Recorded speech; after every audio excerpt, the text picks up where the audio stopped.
Good morning, everyone. We are from NTC and DNG. Today we're gonna deliver a presentation of chapter 7 and 8. So NTC will start the presentation with chapter 7 first. In general, managers usually expect their staff can put more effort and achieve 100% of work with the best productivity. But in fact, managers always have to find a way to hiring, keep the balance between two types of staff. People push for change and people offer stability because each person had their own growth trajectory and their own working plans. Therefore, to recognize and understand those type of people, managers may need some radically candid tips. Now, let's get started to the first part of presentation today. They are career conversations. Having career conversation is a good way to care personally on staff on the team. So the question is, what kind of conversation can be carried out? Conversation 1, Life Story. The first conversation is designed to learn what motivates each person who works for you on your team. But do not expect too much to this kind of conversation because you may not find a definitive answer. Remember that by this way, you are just trying to get to know people a little bit better and understand what they care about. Some managers maybe feel discomfort with this kind of conversation because they are thinking that it's so violent when you care too much someone's private life. When you're talking to them about some problems in their personal life, you will understand their goal, what can motivate them instead of defining them in the wrong way. Conversation 2, Dreams. Moving from understanding what motivates people to understanding the person's dream. It means what they want to achieve and how they imagine life as it's best to feel. More than describe what people want to achieve, they want boss can hear and give some advice or recommendations for them. Managers can begin this conversation with, what do you want the pinnacle of your career to look like? Ask them to write down names of their dreams. Then you list skills needed below. Show them the importance of each skill. They can see obviously the requirement they need to adapt. Conversation 3, 18-month plans. This chapter also mentions the way managers should do to push more effort for team. Help people to ask themselves before ask someone else about what they should do to grow up their dream, what they should do to go in the right way of their plans. Part 2. After three types of career conversation in part 1 to light up opportunity, now we can move to the directly challenge, called growth management, that you plan for each person on the team. Now is the time for you to take a look on the team. Make sure you understand individual inspiration to put everyone in their right role on the team. So, how can we identify superstar or rock star? Number 1, put them in boxes. The first is push those suitable people into correct boxes as we show on the screen. Now identify people who are doing good but not exceptional. They are majority people. Please look at the middle column. Then identify people who are performing poorly on the left column, but you believe that they can do much better. Finally, on the right column, the hardest part, identify people who are not doing good work as well as not getting any better. To avoid something unfair, you should find someone else to do the same thing. If they put differently, make sure you understand why and make the right decision for the next step. Number 2, write growth plan. Let's write a plan for each person. It may include from 3 to 5 points, both projects and opportunity. By this way, you can always imagine the growth trajectory overview of your team in mind. Below are 5 questions you can list these plans. How to boost people who are doing exceptional work. What kind of projects, training course, education can you offer them in advance? What you need to do when the poor performer has something of improvement. Have you pushed someone into wrong roles? Do they need some additional team or exceptional team? Number three, don't be an easy grader or hard grader. It's a good idea to compare, not lie. Good work, not good work, exceptional work. It should show you whether your team belongs between rockstar and superstar or not. Number four, ensure finish by level. Ensure finish across level will cultivate growth throughout the organization and avoid unnecessary resentment. Managers usually tend to pay more attention and give high praise for people who have a senior role, but in fact, they also depend on the productivity of people working for them. So, if you are not careful, it might not reflect reality. Number three, the hiring. When your company has a new period recruitment, definitely you only find who can do the best and will be great at job. But it depends on the job required with what. Or you need a specific ratio of superstar or rockstar on the team. Step 1. Job description. You base on the role to prepare a suitable job description and require skill for that role and some criteria which fit the team. You also might simply describe your company culture in 3 or 4 words, and whatever you choose, you need to be disciplined. When you interview candidates, mean when you give any word in a job description, you should to add any question to identify the people are suitable to your company culture or not. Step 2. Blind skill assessment can also minimize bias. The hiring version should give interviewees some opportunity to show their ability as much as possible, because someone can do paperwork very well, but others cannot. They need time to show up their skill. You cannot know. Maybe those skills very special that your team needed. Step 3.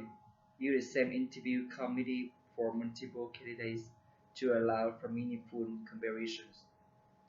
You, the same interview committee, help you make good decisions by getting multiple perspectives from many people. Besides, it can save you time a lot, more than when you spend time for each individual with the same frame of questions. However, it means you need to be consistent and thoughtful about who interview with whom. Step 4. Casual interview review more about team fit than formal ones. Hiring persons let interviewees develop their own style and help them to create casual moments. It will be more effective than when you strongly put them into formal interviews. Step 5. Make interview productive by jotting down your talk right away. Remember to write down your feedback recommendations about the candidates while interviewing. It will result better decisions. If you plan to take 1 hour to interview, let's spend last 50 minutes to focus on what you're gonna give feedback and make recommendations. Step 6. Inversion, debrief or decision. If you're not dying hide the version, don't make an offer. Allow yourself to be overruled. If you feel that version should not be hired, the best advice here is do not make an offer. Publish your feedback about the candidates in one interview committee so everyone can read. Part 4. Now it's time for you to think about firing someone when needed. Firing someone is not easy at all, but you should do it when you really need to do, legally or emotionally. But if you do treating as listed below, it will be easy for you, for that person, and for your team. The first, don't wait for too long. There are 4 good reasons to put yourself. 1. To be fair to the person who failed in their work. 2. To be fair to your company. 3. To be fair to yourself. And 4. To be fair to the people who are performing really well. This is the most important thing. The second, don't make decisions independently. You should take the time to get advice from your boss whenever you identify that issue. Don't make decisions alone because you may push your own thinking into it and make wrong decisions. The third, give a damn. Think about the way which can make them feel easy, even it can take some risk for you. When you fire someone, do it with humility. You should try to find the way which made everyone feel comfortable when you make decisions. Task is not easy at all, but in fact, it's suitable time you need to decide. Part 5. If you are a boss or a manager, it is very essential when you base on a report or documentation or performance when you want to promote someone to avoid justice for another people. To do it, you should follow 4 things below. 1. Prepare. Make a list of people who you are planning to promote with the justification attack. Of course, when you want to promote someone, at least let everyone be convinced. Review all the information in the meeting. Present your point of view about this promotion, but with your open mind, especially do not bias. 2. Manage the time carefully and don't let argument go on too long. You should go through promotion by level, most senior to least, because the time for you to start promotion plan for senior will take more than junior. 3. Get enough sleep the day before, exercise that morning, and eat a good breakfast. Encourage your team to do the same thing, because you need to have full of energy on that day, as well as good mood to make good decisions about promoting someone. 4. When it's all done, acknowledge how hard the conversations are. If your boss is concerning with making sure that the promotion are, you can always propose to your peer that you get together and calibrate. Part 6. Reward your rock stars. 1. Avoid promotion or status obsession. Sometimes promotion do not change the role, but sometimes really does. When managers promote someone, they will move to higher level. Managers should announce it for everyone to know. However, most of promotion will increase salary, benefit. That's a lot of external validation. Therefore, public promotions is also one way to celebrate that person has done well for a long time to achieve it. 2. Say thank you. Say thank you is simply thing a boss should do. A thank you is spread personal gratitude. Should I take a moment to say thank you? It also spread the admiration for great work. Managers should consider whether the thank you should be private or public or not. 3. Gurus. Acknowledge people who are great at their job as the gurus in their area of expertise. One way, if you want to reward your rock star on your team, give them time to in charge of something, teach someone. By this way, it can define their value and help them to be confident at work. 4. Public presentation.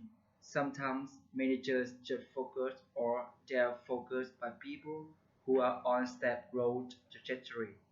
Therefore, people on gradual growth trajectory feel visible thought they are doing very well. So now it's time for you to create change for them to focus on specific tasks that they can show their ability or talents. Part 7. Avoid absentee management and micromanagement. One of the best ways to keep the people on your team engaged by partnering actively with them.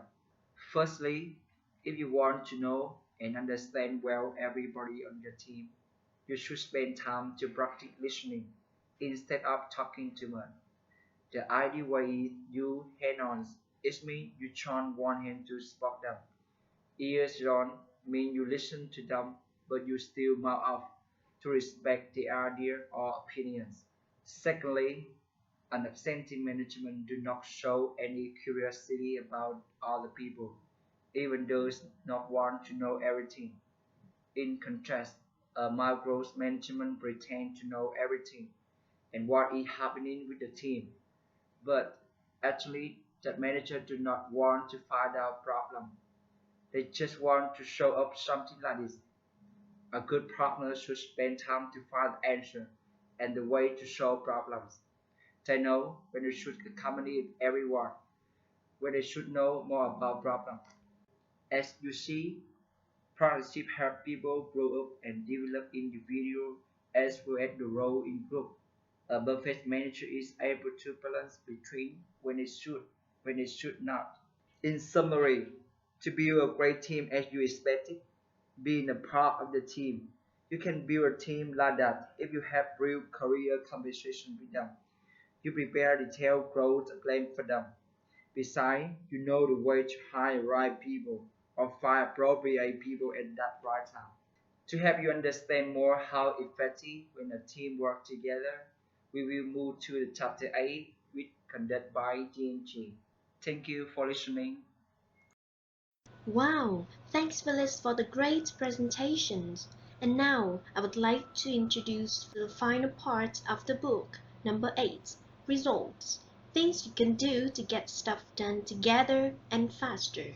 People who work together on a team become like complete for each other. What one person doesn't enjoy and isn't good at is what another person loves and excels at. Together, they are better, stronger, and faster.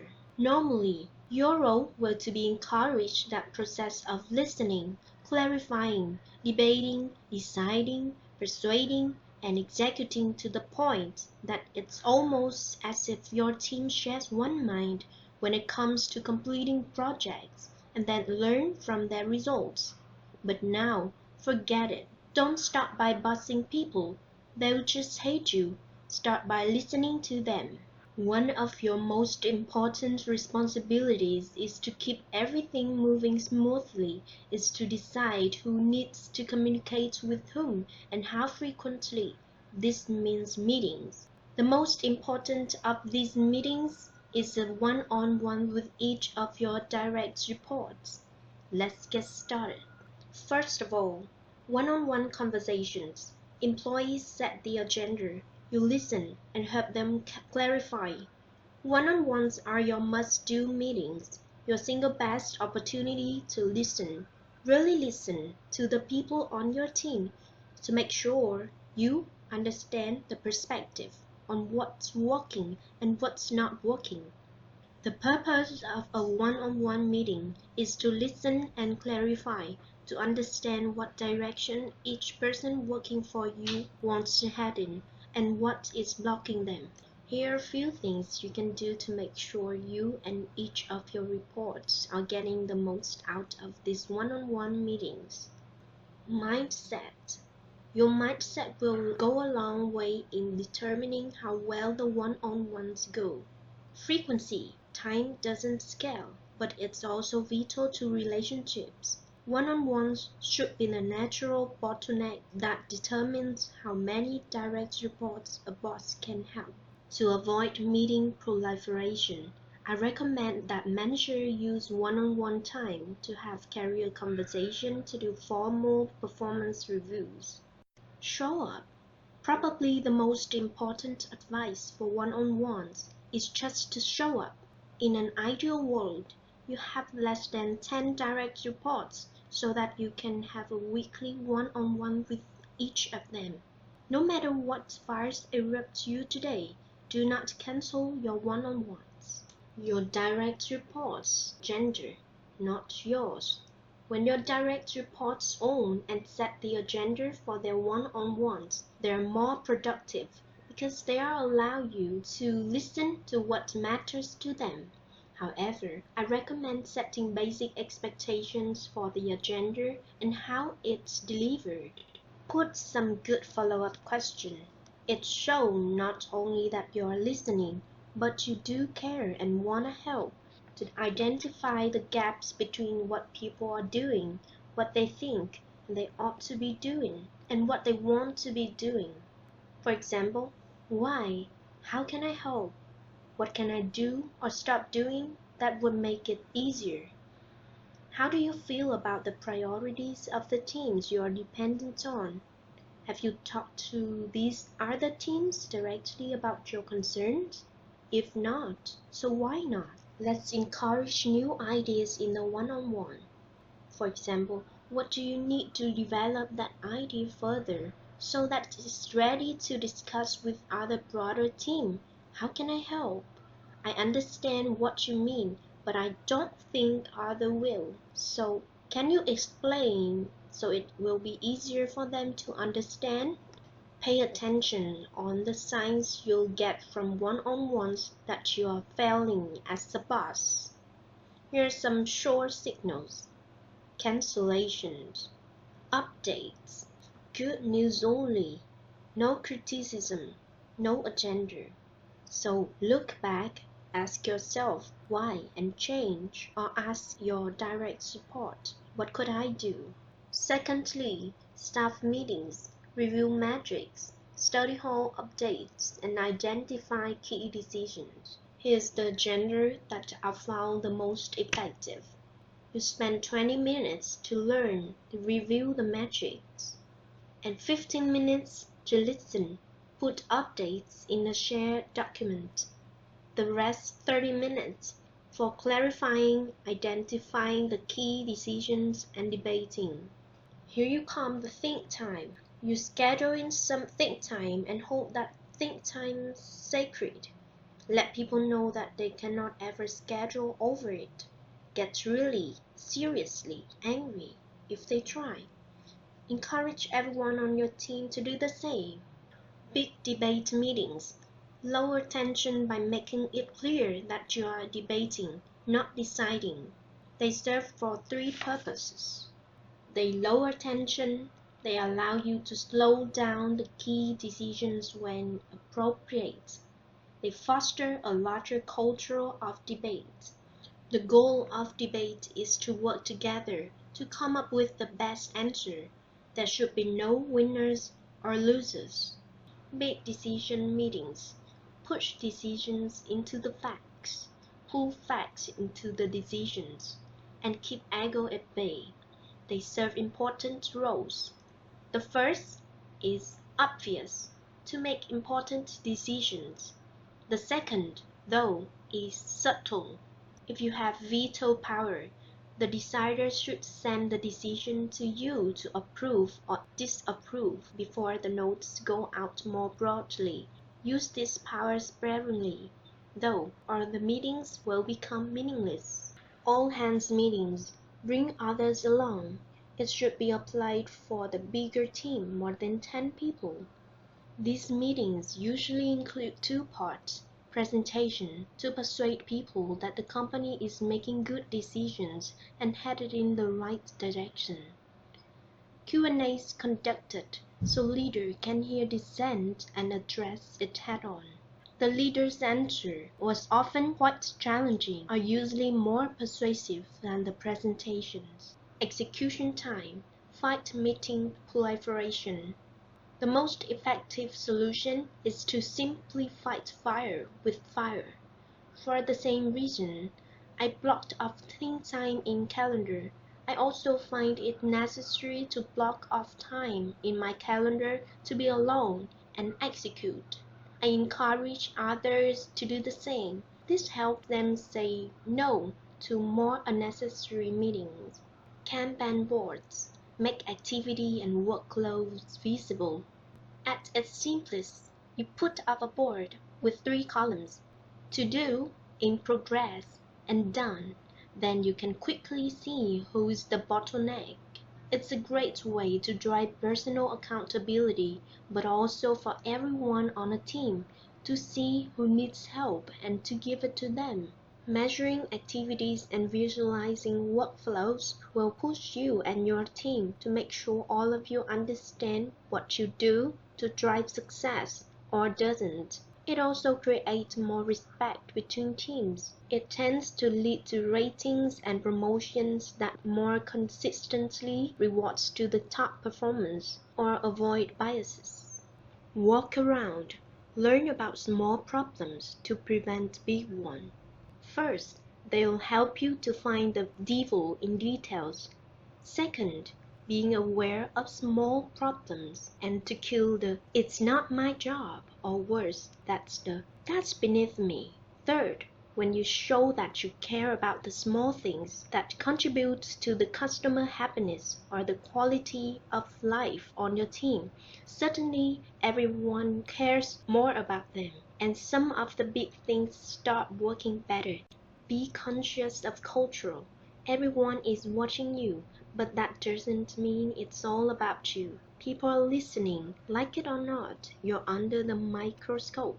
Everything you say or do can well be used against you when you're a boss. Clarify. Be vigilant about clarifying what you are communicating. Debate and decide explicitly. Don't let things that pervert your culture just happen. Persuade. Pay attention to the small things. When you pay attention to seemingly small details, you can have a big impact on persuading people that your culture is worth understanding and adapting to. Execute. Action should reflect your culture. Learn. Problems happen. When you're the boss and problem happens, it's your responsibility to learn from it and make a change. And finally, listen. When you get to know this, you can take a big step forward your career. The culture was self-replicating. You helped to create something larger than yourself. Congratulations, you've taken an important step to becoming the kind of boss you want to be just by reading this book, Radical Candor. What should you do first? What the order of operations? Make sure you get started on the right foot. Below is a plan to build a culture of radical candor on your team. Let's get started. The first step is share your stories. Explain radical candor to your team so they understand what you're up to. Tell your own stories to your team. Show some vulnerability. Your personal story will explain better than any management theory what you really mean and show why you really mean it. Your stories will mean a lot more to your team than whoever do because they mean something to you. Prove you can take it before you start dishing it out. Start asking your team to criticize you. Just because people aren't criticizing you doesn't mean that they think you're perfect. It will feel strange at first, but once you get in the habit, it will feel weird not to do it.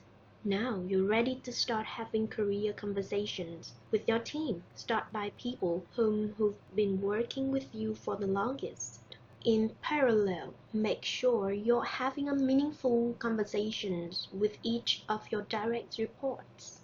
Next, after you have explained radical candor, ask for guidance, had career conversations, and improved your one-on-one conversations, you'll notice that you're earning your team's trust and building a better culture. Now, you're ready to start improving the way you give impromptu praise and criticism as well. You have to be not just self-aware, but relationally and culturally aware. Then adjust for each individual.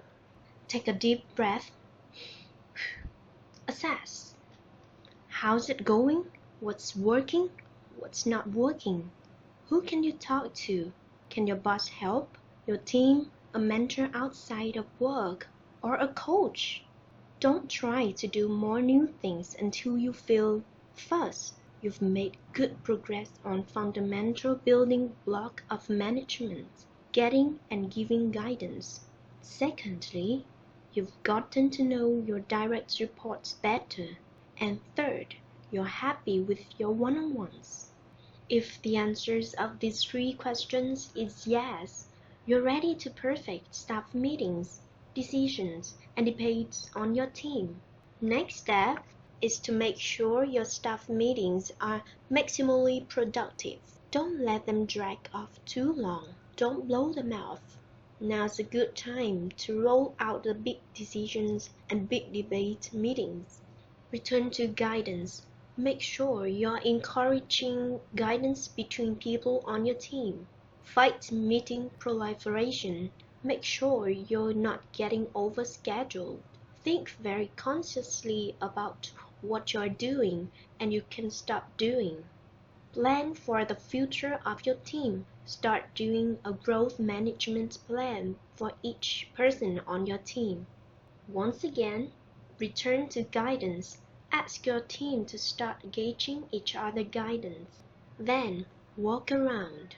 If you have a feeling that things are still not going well, and there's a lot of skepticism on the team, go back to step 1. Begin to take a more radically candid approach to the processes that your company may have in place. Be radically candid when hiring, firing, promoting, as well as giving formal performance reviews. In conclusion, you can warn your direct report if they're making a mistake, not because you hold yourself superior to them, but because you care. You can help others on your team take a step in their directions of their dream, and even teach them how to help you do the same. You can work together to achieve results that you're all proud of. And when you do these things, which are absolutely in your power to do, your radical candor will transform your work and your life. That's the end of the book. We hope that it will be useful for all of you in your management career. We are Phyllis from NTC and Elena from D&G. Thank you for listening and have a Merry Christmas!